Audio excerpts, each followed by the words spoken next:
What's going on, folks? Joe Anthony here again from Brainstorm Fitness. Happy New Year to everybody. Hopefully you all have embarked on a new fitness journey for yourself, or maybe changed something up for the new year, whatever the case might be. Good luck with that and all the best for the new year. That being said, today what we're going to talk about, squats. Everybody's favorite exercise to love or hate, right? Now, everybody talks about International Chest Day all the time. And plenty of people skip leg day. I don't know if people still actually do that. Obviously, training your legs are very, very important. But squats aren't always the answer. So, although they are great exercise, they tax the central nervous system, and they definitely give you the ability to put your legs through plenty of work. They're not necessarily the exercise to go to for everybody. So, we're gonna cover some of the different types of squats that can be done. Some to replace the traditional back squat, which is probably the most common that you see the majority of people are doing, although plenty of people doing it wrong. We'll talk about that a little bit more. And some of the alternatives that you can do, or different variations of squatting that can be done in order to still develop your legs, both for hypertrophy or muscle growth as well as strength. Now, to start off with, there's the common misconception that you have to do squats in order to get big legs, or in order to have a big set of glutes, right, or a big butt, right? Now, that's not the case. You can have huge legs and strong legs without necessarily doing traditional squats, right? So when I say traditional squats, I'm referring to doing a squat with a barbell across your back, across the shoulders, and both feet are planted on the floor, and you lower your body while loaded on the backside or posteriorly loaded, and you stand back up straight. Now, a lot of people don't like doing squats because they have knee problems or back problems, or whatever the case might be. So that's not necessarily the path that everybody should be taking, is the traditional back squat. Now, we have front squats, we have goblet squats, we have single leg squats and different variations of those. We have step ups, we have lunges. These are all knee dominant pattern exercises that are very similar, that can get you very similar benefits to the traditional squat. So just as I said before, most of these exercises can be done in order to still get good leg development as well as developing plenty strength. Now, squats belong in kind of every realm of fitness, right, or movement, I should say. Plenty of times you execute a squat throughout the course of the day without even knowing it. You sit on the toilet, you stand up, you climb in and out of your car, you stand up from eating, you sit down to eat, stand up from eat, climbing out of bed, all this other kind of stuff. In many cases, you're executing a squat without even really thinking about it, right? So, that being said, there's not necessarily much reason to not do squats unless you have some other type of ailment that prevents you from doing so, or maybe deters you from doing so, makes you think, oh, I shouldn't do squats because I have back pain, or because I have knee pain, or whatever the case might be. So naturally, my philosophy is to first attack that, figure out what causes the pain, or what causes those issues that might prevent you from executing proper movement patterns, whether it be a squat or a lunge or a deadlift, or whatever the case might be. We try to attack that first, and then incorporate things in order to get you to fix your movement pattern, and then develop muscular endurance, and then base your programming off of that on your goals for you as an individual. Some of the different variations of squats that we have, some might even be better than the traditional back squat as well. So we'll cover a little bit about that.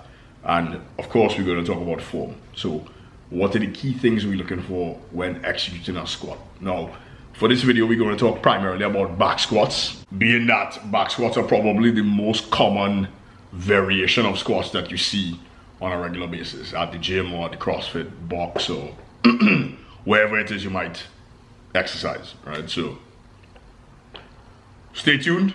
Next thing I'm going to talk about is pattern, what the squat pattern should look like. So I'm going to break out my handy marker on my whiteboard here. Excuse me, clearing my throat, I was sick because it is wet out here in San Diego, but check it out. So we have the head, the torso, the thigh, and the shin, and the foot. Right? So obviously this is a very rudimentary drawing, but it'll serve the purpose. So here we have the hips, we have the knee, we have the ankle, we have the head up here, right? Now, in a perfect world, these two angles should match. So if I was to draw a line up from the knee, coming this way, and another one coming this way, then both of these lines should run parallel to each other, right? Or these angles here.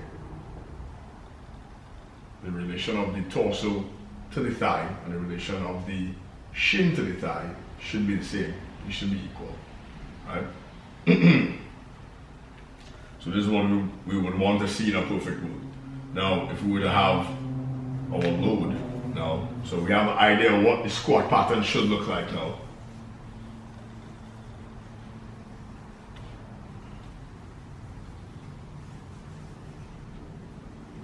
It's very similar to sitting on the toilet, for instance.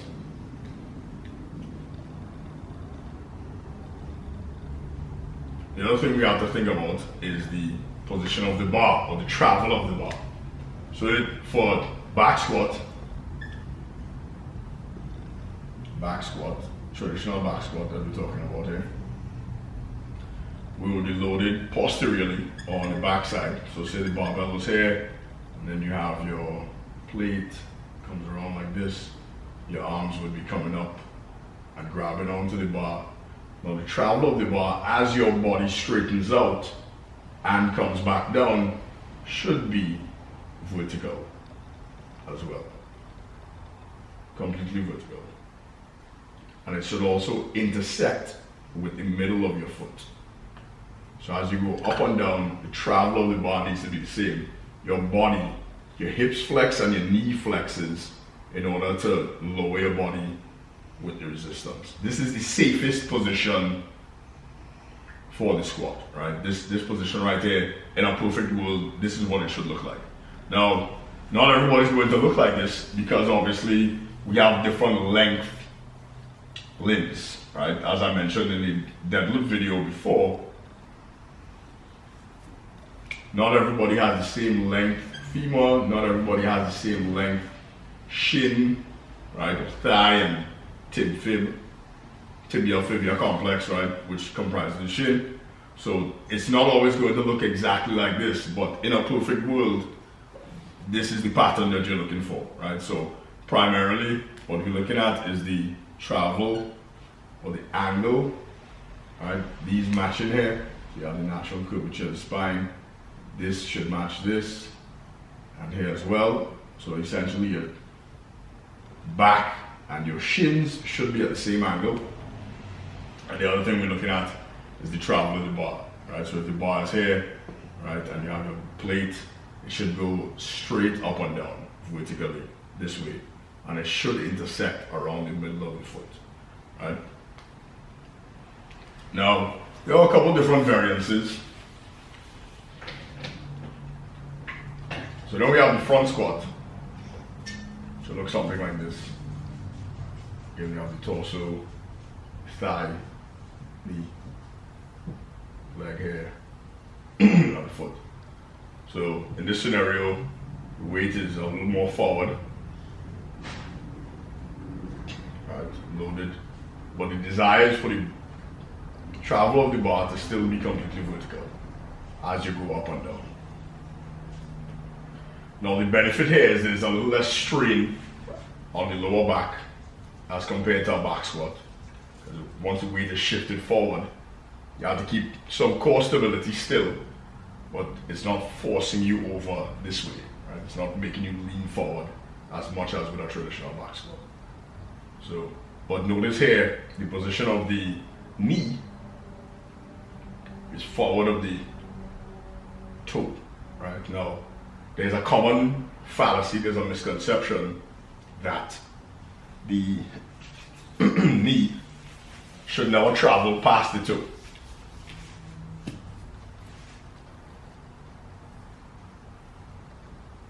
So as we mentioned before, in a perfect world, these angles are parallel to each other. right? These two angles match.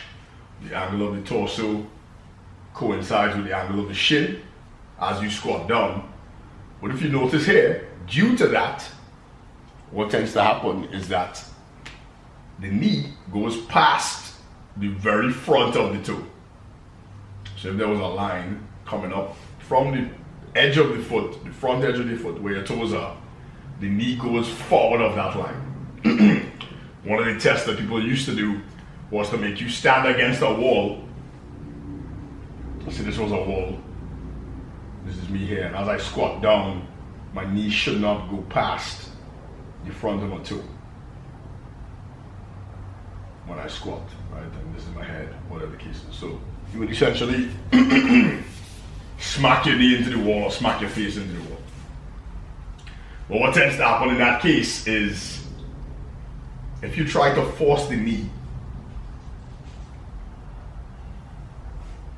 from reaching in front of the toe, you tend to compensate by bringing your hips up and your torso forward in order to achieve depth. So this is a traditional back squat, for instance, that we're discussing here. And what that does now is put excess strain on the lower back here, because we're still trying to achieve that depth, right? But now if the weight goes forward, we no longer get that vertical travel of the bar that coincides with the middle of the foot, right? So you end up leaning forward way too much and putting a lot of excess strain on the lower back.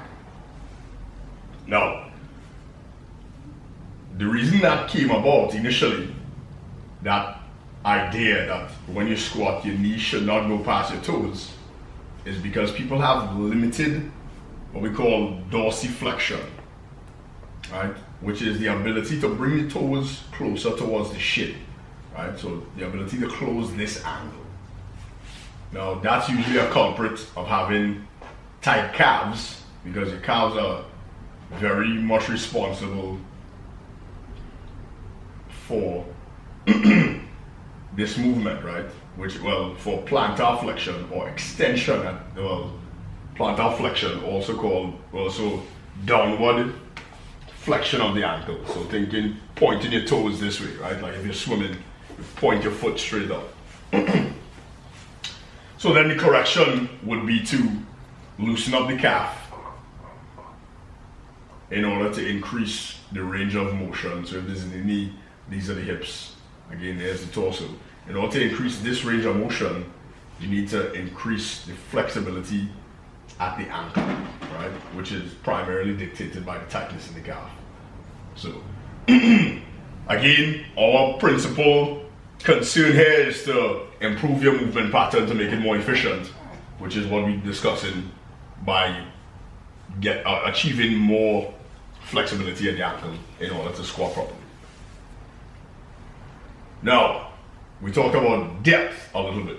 We're going to cover depth some. So you always hear people talk about squatting ass to grass, right? Or a deep squat, what we refer to as a deep squat, which would look something like this. So if this is the knee, again, these are the hips, this is the foot, this is the ankle, this is the torso. Now, not everybody is designed to squat this deep. And it's not just because of flexibility, right? So reason being, obviously, everybody has, we talked about before, everybody has different length limbs, right? Different length femur, different length shins, or lower part of the leg, tibia and fibia. And of course, you know, everybody has different length arms and so on and so forth. But that plays a role, but one of the bigger parts that actually matter when you try to squat deep is the anatomy of the hip joint. Now, if you think about the hips, people often think about your waist, right? Or where you wear your pants, or your mother told you to wear your pants when you were young, at least for men, that you're supposed to wear your pants high on the waist around the midline and belly button. So for women and men, that's actually your true waist. Is if you look at it from the front, if you look at the hips, they have this kind of heart shape. Your belly button would be about right here, And if you look at the hip joint itself, your spine, so your spine comes down this way. This is actually the top, or referred to as the iliac crest, or the top of your hip. Now, the hip joint itself is actually located down here, right? And this is where we get the insertion of the bone, of the femur, right? That comes down this way. So this is my little dry erase marker skeleton drawing here. Right, so the hip joint is actually here, not up here. So when we talk about hips, we're essentially talking about the position of this entire hip girdle, right, or your pelvis, everything about that, your pelvic region. But the hip joint itself is right here, right? Now if we look at it from a side view, it looks something like this. Again, we have the top of the iliac crest here, the iliac crest. And then the hip joint is actually located further down here. So we have the pelvis, it's shaped something kind of like this. Right. Comes under this way, tucks up this way. And then you have the bottom of the spine that actually kind of protrudes down to here, to where you have the coccyx, so your tailbone, right? Bottom of the tailbone here. And then you have the leg that comes down here this way, kind of has a little curve in it, depending on, for everybody that's a little bit different obviously, right? So this joint here is what we're talking about now. Now, the anatomy of this joint, it's called a ball and socket joint. So you have a socket, you have a ball that sits in it like that, and then the bone comes down this way. Right? So your hip joint actually looks something like this. This gives it the ability to not only go up and down this way, but it also gives it the ability to rotate around. So internally and externally rotate at the hip, right? Now if we look at this actual socket, everyone has a different anatomy with regards to this socket, right? So some people might have deep sockets that wrap around that ball, right? That ball part of the joint, so to speak. It's called a ball and socket joint, right? Or they might have very shallow sockets. So it might be something like this. Now, this plays a big role in how much movement you can have at the hip. So as you can imagine, if they're shallow, like it is here, and I was to take this bone and move it up this way, so then we have it coming something like this.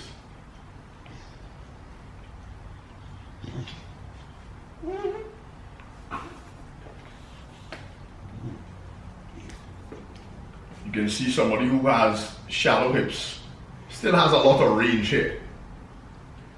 So to give you an idea, if these are the hips, the knees would be up here, and you're going to squat down, your spine comes up this way, well, like this. Here's the tailbone, the bottom of the spine comes down like this, right? Hip wraps up this way, right? Then obviously this bone, this is the femur, by the way, or the thigh, has the ability to go a lot further than, say for instance, someone who had deeper sockets.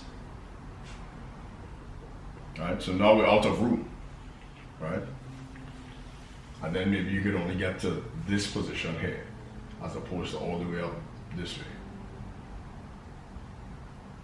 Right?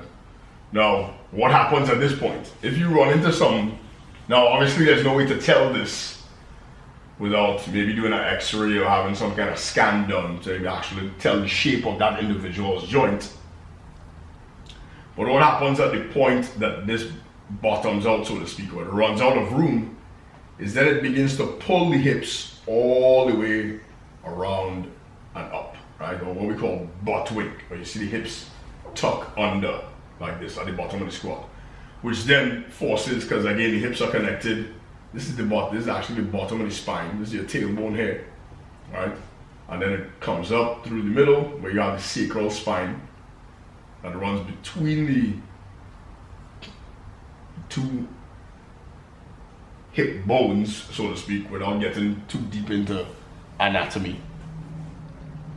And then it puts the lower back, especially, in a compromising position, because it takes it out of that neutral position that we talk about all the time, right? So the long and short of it is that not everybody should be squatting ass to grass, so to speak. Should you go through the full range of motion?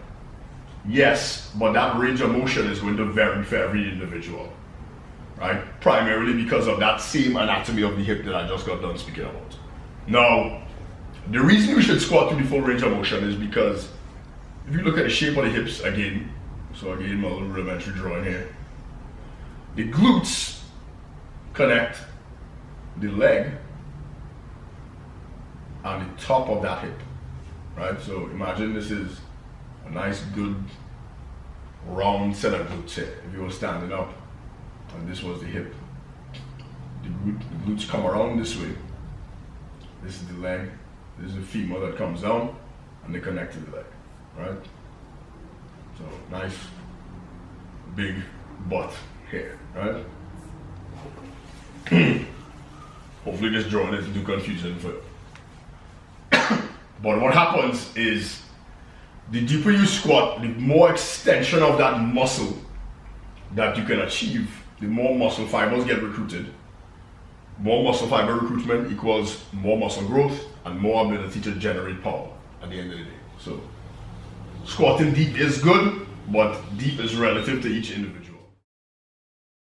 So from the frontal view, the thing what we want to notice is the knee position, the angle of the knees as related to the angle of the foot. So as you squat down, the knee should travel in the exact same direction of the foot. Here you see the knees caving in, that's what we call valgus knee, or where the knee caves in and goes inside of the direction of the toes. So the primary thing you're looking for is for the knees to travel in the exact same path that the toe is pointed in, right, as is demonstrated here. This is also a very good warm-up and stretch position for prior to starting off squats. Here's a lateral view of the same exercise. This time I'm incorporating a box to sit down onto, and you're actually sitting on the corner of the box as opposed to the side of the box. This allows you to sit straight down. Again, you can see here the arms are up and behind the head with the fingers interlocked. And what this allows you to do is keep your chest up and forward and make sure that you're not caving forward too much during the squat. Excellent warm-up exercise. So here we have the traditional back squat that we've been talking about. If you notice at the bottom position, the angle of the shin relative to the angle of the torso are about the same, and the travel of the bar is completely vertical. It, for the most part, goes straight up and down. Now, if you look at the position of the hips, I didn't warm up very much prior to taking this video, as well as the anatomy issues that I spoke about. So my hips tuck under just slightly, but I'm able to keep my back, my spine in that nice neutral position. So keep an eye on that. Here we have one variation of the front squat where the bar is on the front side of the body, the arms are up and the arms are crossed in front of my chest and grabbing the bar just in front of my shoulders.